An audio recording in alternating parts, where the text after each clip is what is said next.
د چوکور فاونډیشن لخوا د تحصیلي رستم په مقامي شادي خال کې طلباو ته د سکالرشپ حوالې سره د یوې دستوري تابع شوې وه چې پکې د چوکور فاونډیشن چارواکو طلباو او عام ولس په ګڼ شمېر کې ګډون کړی و. دستوري ته مشر میلمو د مردان بورډ چیرمین جانزیب خان، سی ای او چوکور فاونډیشن محمد عباس خان، د مردان بورډ ډیپټي ډایرکټر اشرت علي،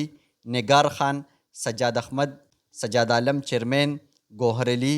چیرمین چوکور فاونډیشن، محمد نیاز میا صاحب، ابوبکر صدیق او نورو وینا وکړه. سی او چوکور فاونډیشن عباس خان خپل خطاب کې وویل چې نن د تحصیلي رستم د 5 یونین کونسلو کې 55 طالب علمانو ته سکالرشپ ورکړی شو او هر کال به په سکالرشپ کې اضافه کیږي او دا سکالرشپ به تر 6 کالو پورې جاری وي. دې زیاته کړه چې د تعلیم نه بغیر یو قوم هم ترقي نشي کولی. چوکور فاونډیشن به غریب او مستحق طالب علمانو ته ښه تعلیم ورکوي. نن چې کوم زموږ دا پروګرام د چکور فاونډیشن طرف نه د دې مین مقصد زموږ په 15 یوسیز کې د رستم د تحصیل 15 یوسیز ساولډیر، ګجرات، کټخټ، چرغولی او پلوډیر دې 15 یوسیز نه مونږه 53 او نهار ماشومان هغې ته د 6 کالو سکالرشپ ایوارډز ورکول او دا 6 کاله ایوارډز د هغې د هایر ایجوکیشن دپاره چې کوم کې 11 نه والا تر 14 پورې به ده د هغې سبق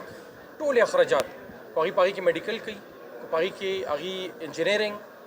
ساینس، ټیکنالوجي، کمپیوټر ساینس کوم سبجیکټ ویل غواړي انشاءالله د هغې پوره اخراجات به چکور فاونډیشن ورکوي تر 6 کالو پورې. په هغې کې د هغې سټیشنري کوم اخراجات دي، د هغې د هاسټل اخراجات دي یا د هغې ټرانسپورټ کوم اخراجات دي دا به انشاءالله موږ ورکوو. نو موږ په دې کې خپل 53 ماشومان دې کال ته چوز کړي وو په کوم کې چې آلموسټ 40-41 جینکې وې او 12 هلکانو پکې دې ته دا ایوارډ ملاو شو نن او انشاءالله هر کال به موږ همداسې سکالرشپس ورکوو چې کوم به د دې 6 کاله ایجوکیشن کور کوي د هغې ټول اخراجات به کور کوي او دا به یو ګروپ جوړیږي د 300 نه 400 ماشومانو چې کوم به هر کال هغې کې به 50-60 جاب فیلډ ته ځي او 50-60 به پکې نور ایډ کېږي د علاقې نه او دا به داسې یو ګروپ جوړیږي چې کوم به یو بل سره بیا مدد کوي، دی به یو بل سره بیا هیلپ کوي، دی به یو بل سره په جاب پلیسمنټ کې، په کاروبار کې، په بزنس آیډیاز کې په دې کې به یو بل سره هیلپ کوي پر انشاءالله دا چین ریاکشن به کنټینیو ساتو. چې موږ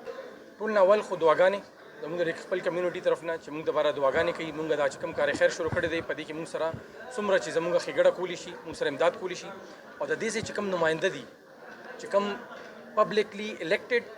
کوم نماینده دي هغې ته پکار دی چې هغې موږ سره په چکور فاونډیشن کې شامل شي ځکه چې د دې علاقې چې کوم خلک دي کوم نماینده دي کوم د دې علاقې خپل عوام دی څو پورې چې هغې موږ سره نه شامل شوي موږ به د دې علاقې پرابلمس انډرسټینډ کولی نه شو. د دې ځای پرابلمس انډرسټینډ کولو دپاره د دې علاقې خلک پکار دي چې موږ سره کنیکټ شي. موږ هم د دې علاقې یو په بزنس د وجې بار وتلي یو، بار مو سبق ویلی دی، بار بزنس کوو، هلته مو زیات ټایم لګي. د دې علاقې خلک چې موږ د خپل پرابلمس هغه آیډنټیفای کړي او د هغې حل هم دې سره دی، هغه حل به هم دې ښیي موږ ته، هغې ته طریقه جوړول، هغې ته یو ښه طریقه کار جوړول هغه به زموږ کاري خو دوی به هغه آیډنټیفای کوي موږ دپاره او انشاءالله د هغې پرابلمز حل به موږ یو ځای راباسو. دوی د شرکت په دې کې ډېر زیات ضروري دی. انشاءالله په انګلیش کې یو کال دی وایي چیریټي بیګنز ایټ هوم. موږ ټول نه پهله د کټخټ نه شروع واخیسته ځکه چې هغه زما خپل یونین کاونسل دی،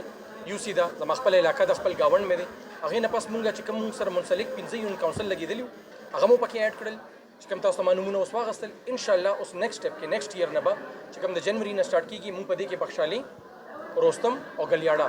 د موږ 3 نور یوسیز به موږ په دې کې ایډ کوو. نو انشاءالله په هغې کې به رستم هم کور کېږي. دې نه پس به موږ بیا داسې مخکې او مخکې څومره چې زموږ فنډز دي هر یو اداره هر یو چې کوم انسټیټیوشن دی د هغې یو بجټ محدود بجټ وي. د هغې محدود بجټ افیکټیو یوزیج چې کوم دی هغه به موږ سوچ کوو چې څنګه افیکټیولی استعمال کوو. د هغې دپاره موږ پوره کوشش کوو انشاءالله موږ به د خپله دایره نور او وسیع کوو.